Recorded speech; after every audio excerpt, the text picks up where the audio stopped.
Okay, so Trout Salmon recently published a fly which I like the look of, which was called the Sheila, and that was, I think, by a gilly on the Beauty called Willie Matheson.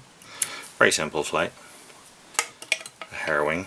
So I've got here a double hook.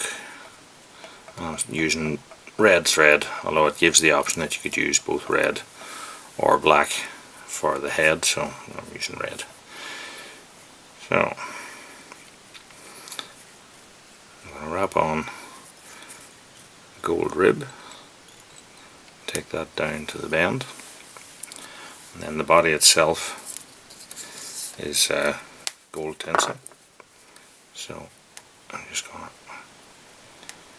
to lay a bed of tie-in silk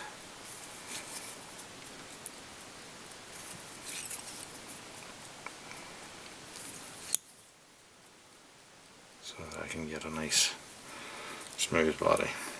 So this is a mylar, and it's double-sided, one side silver, one side is gold. So if you want a gold body, as we do here, what you should do is tie in with the tinsel pointing backwards. I've cut a little V here. Tie it in with silver pointing towards me, so then as I start to wrap, it folds itself over. Now I'll wrap backwards in touching turns, and because it's a plastic tinsel, you can give it a little bit of a pull. As long as you've got a smooth underbody, it should bed down into that and look nice smooth. When you get to the bottom, a flatter turn, and then start to return up, and because you have the layer already underneath, then you shouldn't get gaps showing through on this final layer.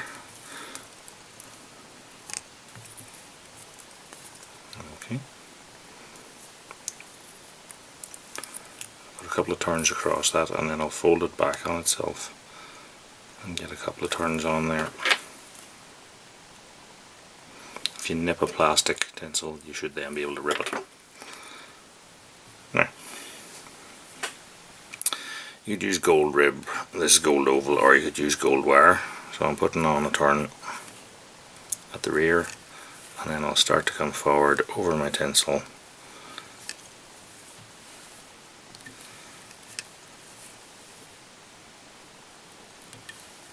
Four or five turns probably.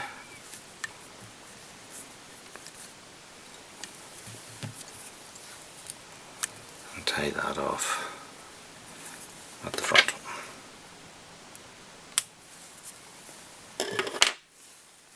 Now, this fly has a throat of an orange hackle, so I'm going to use this, which is a bright orange hen cape. I'm just looking for a feather with fibres long enough to. Now what you can do, you can pull bits off if you want, or if I snap this off and then separate it out into a V like this, I can tie underneath, tie that in on the stalk, and then as I pull forward, it'll create a throat for me.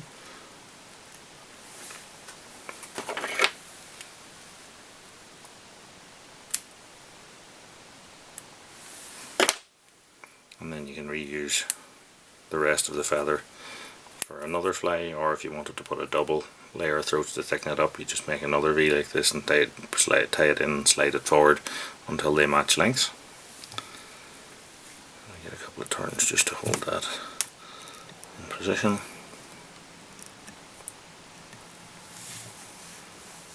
Okay. Now it calls for a black wing, and you could use a variety of different black hairs, I suppose, for that. What I'm going to do is if I can put my hand on it, is to use a black Arctic runner.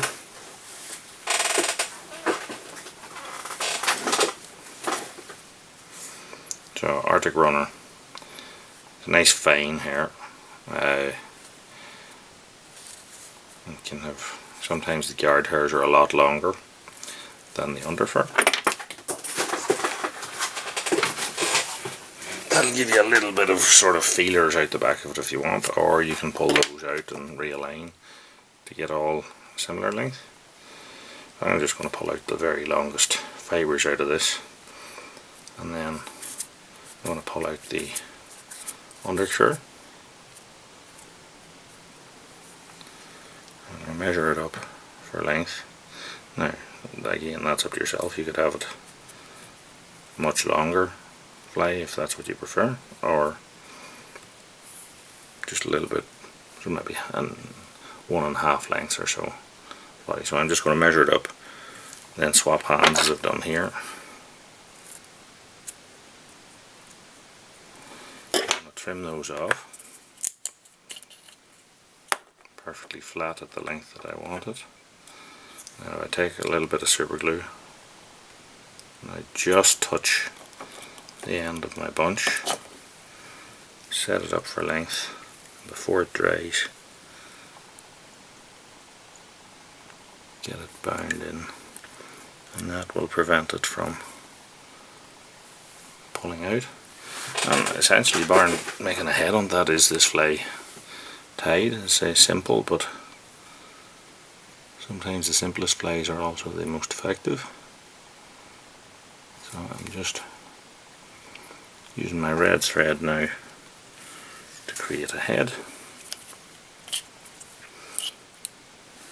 I'm going to put a bit of super glue on 2 or 3 inches of my tying thread here, and then I'll wrap that, starting from the front, wrapping backwards, and that will create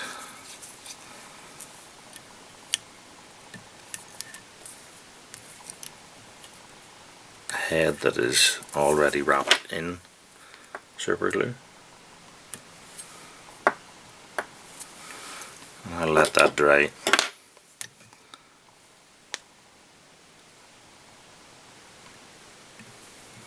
And then when that's dried, it'll get a coat of clear varnish. But that is our Sheila.